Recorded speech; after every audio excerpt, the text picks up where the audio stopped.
আজকে তোমাকে অনেক অনেক সুন্দর লাগছে। আরেকবার করবা? কিছু কিছু কথা আছে যা অনেক কথা দিয়ে বোঝাতে হয়, আবার কিছু কিছু সময় কিছু না বলেও অনেক কিছু বোঝানো যায়। তাই আমি আমার মনের কথাগুলো এই খামের মধ্যে ভরে I love you. No no no no no.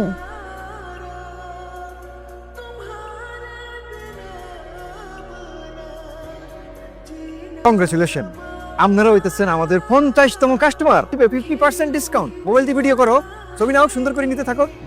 আমরা আসলে কাস্টমার না, টাকা দিয়ে বাকাতি করতে নাইছেন আবার শরীর মুড়ি লয়ে আইছেন নাকি? তাহলে আমরা এসেছিলাম আপনাদের ওয়াশরুমটা ইউজ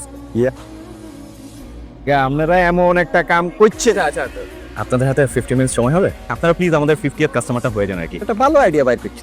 কোনো কিছু মিস হইতো না। আসেন আপনারা ওয়াশরুম দেখে। মানে কাউকে দিয়ে পাঠিয়ে দিলেও তো হতো। আপনি হইলেন আঙ্গো স্পেশাল কাস্টমার। আজীবন সদস্য পাইবেন ডিসকাউন্ট কার্ড। আপনার বান্ধবী আনিকা বলছে। ও তো একটু ব্যস্ত, ভিতরে কাজ করছে। আমি ভিতরে যাইতেছি, খাবারগুলো লই উঠিনি। But thank you. এটা আপনার জন্য। Okay, thank you.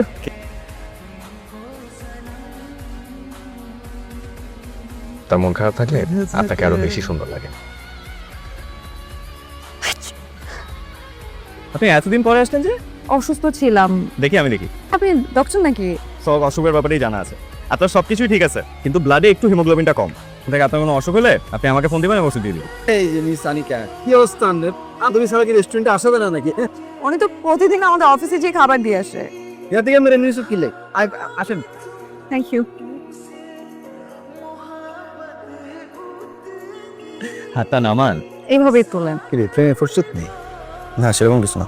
এতির অবস্থা দেখছ তুই? ওলা ইজ্জারে লবে করে লই আইছে রে। ওলা আবার হেতির ছবি আঁকতেছে। এগুলো দেখিতে তুই জলি ফুরি অঙ্গারে যেতেছ। কথা বলো কেন তুমি? ও বাবারে, মনে হুইয়া লাইছে এমবাপের মতো। কেমন হয়েছে ছবিটা? হ্যাঁ, খুব সুন্দর। তোমার ছোট ভাই? হ্যাঁ, আচ্ছা। আপনাকে অনেক সুন্দর করে ছবি এঁকে দিবে, একদম আপনার মতোই হবে। এত দেরি করলেন কেন? কখন থেকে আমি আপনার জন্য অপেক্ষা করছি। কি করবো বলুন ম্যাডাম? ওর জন্য তো আর গেটের বাইরে কেউ মার্সিডিজ নিয়ে দাঁড়িয়ে থাকবে না। তবে আজকে রিক্সা এসেছে। ভিজে গেছো দেখছি, কাছে এসো তো। আপনি বড্ড বেশি বলে। বাসায় দাওয়াত দিচ্ছেন কবে? বাইরের মানুষ একদম এলাও না। এরপর হুট করে ক্যাফেতে মেঘার আসা বন্ধ হয়ে গেল। চাকরি ছেড়ে দিছে? আরে ও তো এক সপ্তাহ ধরে অফিসেই আসছে না।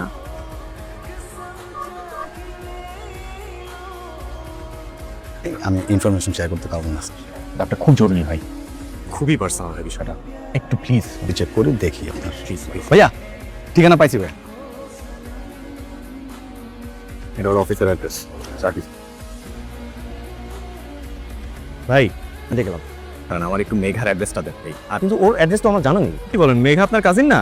তার ফ্রেন্ডের ফ্রেন্ড আমি।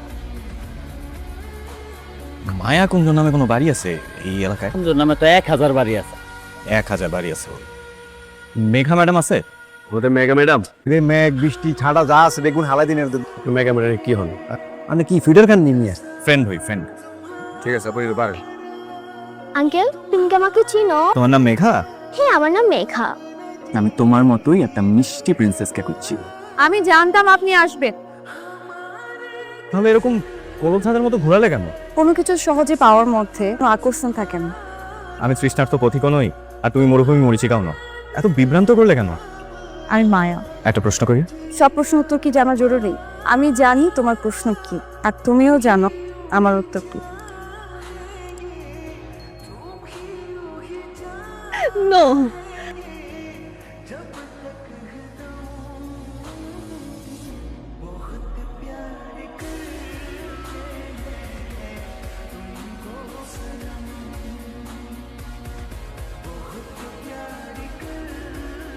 এটা নাও। এটা কি আমার জন্য? তোমাদের ক্লাসে আঁকিও নামে একটা মেয়ে আছে না? রাশ ভাইয়া দিছে। কৃষ্ণকলি আমি তারেই বলি, কালো তারে বলে। মেঘলা দিনে দেখেছিলাম মাঠে কালো মেঘের কালো হরিণ চোখ, দেখেছি তার কালো হরিণ চোখ। তুমি যতই নিজেকে লুকিয়ে রাখো, আমার চোখ তোমাকে ঠিকই খুঁজে নিয়েছে। ছুটির ঘন্টার পরে আমি তোমার অপেক্ষায় থাকবো। কেমন আছো আকিমা? জুতো একটা বলো। তুমি কি নার্ভাস? একটু। আমার মনে হয় তুমি অনেক নার্ভাস। আকলিমা জানো, তুমি যে আমাকে লুকায় লুকায় দেখো, এটা কিন্তু আমি ঠিকই বুঝতে পারি। সরি। সরি কেন? আর আর হবে না। আরে দেখো, আমার খুব ভালো লাগতো তুমি যদি নিজে থেকে এসে আমার সাথে কথা বলতো।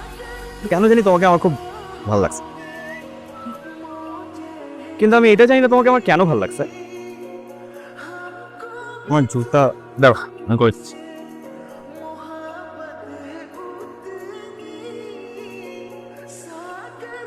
এই বইটা তোমার জন্য।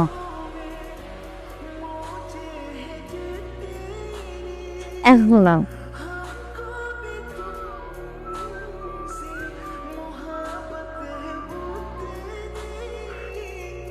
তুমি কিন্তু সুপার রান্না করো। তোমার জন্য তো সারা জীবন রান্না করতে আমার কোনো সমস্যা নাই। পার্মানেন্ট বুয়া হিসাবে অ্যাপয়েন্টমেন্ট দিয়ে দিই।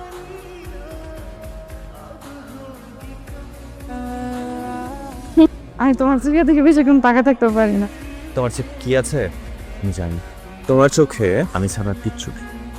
যেদিন তুমি তোমার কথাগুলো সবার সামনে আমাকে বলতে সেদিন থেকে তুমি আমার নজর না। আমার মনের সব কথাগুলা এই চিঠির মধ্যে লিখছি, তুমি একটু বইয়ের পরে। I love you. তুই বাজিতে দিচ্ছ? ও মারে, কি প্রেমের চিঠি! এই রাত বাজিতে দিচ্ছে। না না, তোরে আমার সেলুট। ও বিশ্রী মেয়েরা, তুই কি পাগল? তোর এই চেহারা নিয়ে তুই রাজের সাথে আসছিস প্রেম করতে? আর আয়নাও তো তোরে দেখলে লজ্জা পাবে। নামও রাখছে তার মায়ের।